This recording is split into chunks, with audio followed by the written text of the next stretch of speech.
ইরানি সেনাপ্রধানের পর এবার ভারতকে টুকরো টুকরো করে ফেলার হুমকি দিলেন দেশটির প্রেসিডেন্ট মাসুদ পেজেশকিয়ান। একদিকে ইসরায়েলি প্রধানমন্ত্রী নেতানিয়াহুর সঙ্গে হাত মিলিয়েছে ভারতীয় প্রধানমন্ত্রী নরেন্দ্র মোদী, অন্যদিকে ভারতের চিরশত্রু পাকিস্তান ও চীনের সঙ্গে হাত মিলিয়েছে ইরানের নীতি নির্ধারকরা।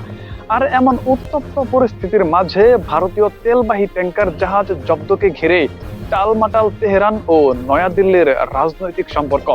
এক সংবাদ সম্মেলনে দেওয়া বক্তব্যে ইরানি প্রেসিডেন্ট বলেন, মুসলিমদের চিরশত্রুতে পরিণত হচ্ছে ইসরায়েল ও ভারত। অতি দ্রুত এই দুই দেশের বিপক্ষে কঠোর অবস্থান নিতে হবে মুসলিম বিশ্বকে। তিনি আরো বলেন, ভারতের মুসলিম নিধন ও নির্যাতনের বিষয়টি আমরা নজরে রাখছি। ইরানি জনগণের পক্ষ থেকে যে কোনো সময় শক্ত পদক্ষেপ নেওয়া হবে। তাছাড়াও তিনি বলেন, ভারতীয় মুসলিমদের শান্তি ফেরাতে দেশটিকে অন্তত দুই ভাগ করে মুসলিমদের জন্য আলাদা রাষ্ট্র গঠন এখন সময়ের দাবি।